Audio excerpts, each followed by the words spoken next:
ಮದ್ದೂರಿನಲ್ಲಿ ಗಣೇಶ ವಿಸರ್ಜನೆ ವೇಳೆ ನಡೆದ ಕಲ್ಲು ತೂರಾಟ ಮಾಡಿರುವುದನ್ನು ಖಂಡಿಸಿ ನಿನ್ನೆ ಜೆಡಿಎಸ್ ಹಾಗೂ ಬಿಜೆಪಿ ಮೈತ್ರಿ ಪಕ್ಷಗಳು ಕರೆ ನೀಡಿದ್ದಂಥ ಮಳವಳ್ಳಿ ಬಂದ್ ಭಾಗಶಃ ಯಶಸ್ವಿಯಾಗಿದೆ.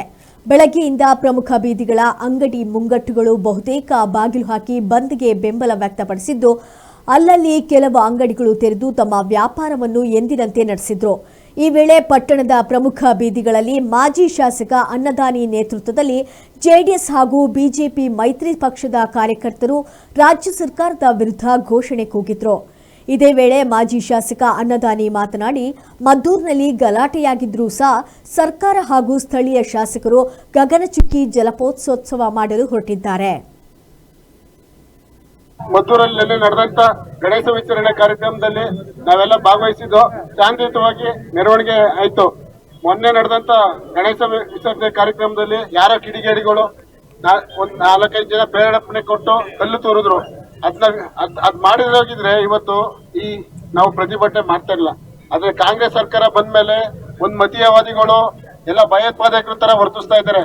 ಅವ್ರಿಗೆ ಬುದ್ಧಿ ಕಲಿಸ್ಬೇಕಾದ್ರೆ ನಾವೆಲ್ಲ ಒಗ್ಗಟ್ಟಾಗಿ ನಾವ್ ಬೇಡ ಅಂತ ಹೇಳಲ್ಲ, ನಾವೇ ಪ್ರಾರಂಭ ಮಾಡಿದ್ದು ಅದನ್ನ.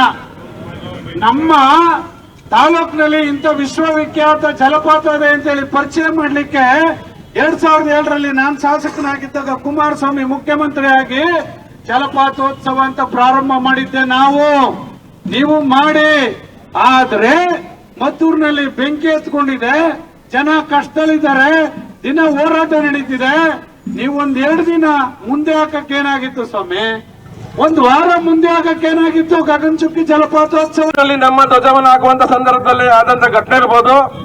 ನಾಗಮಂಗಲದಲ್ಲಿ ನಡೆದಂತ ನಮ್ಮ ಗಣೇಶನ ಪ್ರತಿಷ್ಠಾಪನೆ ಆದಂತ ಸಂದರ್ಭದಲ್ಲಿ ನಡೆದಂತ ಘಟನೆ ಇರಬಹುದು. ಗಿರ್ಗಾವಲ್ನಲ್ಲಿ ಒಬ್ಬ ಮುಸಲ್ಮಾನ ಹುಡುಗ ಮೆಕ್ಯಾನಿಕ್ ಇದ್ದಂತವನು ಸನ್ಮಾನ್ಯ ಪ್ರಧಾನಮಂತ್ರಿಗಳ ನರೇಂದ್ರ ಮೋದಿ ಅವರ ಬಗ್ಗೆ ಅವಹೇಳನಕಾರಿ ಪೋಸ್ಟಿಂಗ್ ಮಾಡುವಂತದ್ದಿರಬಹುದು.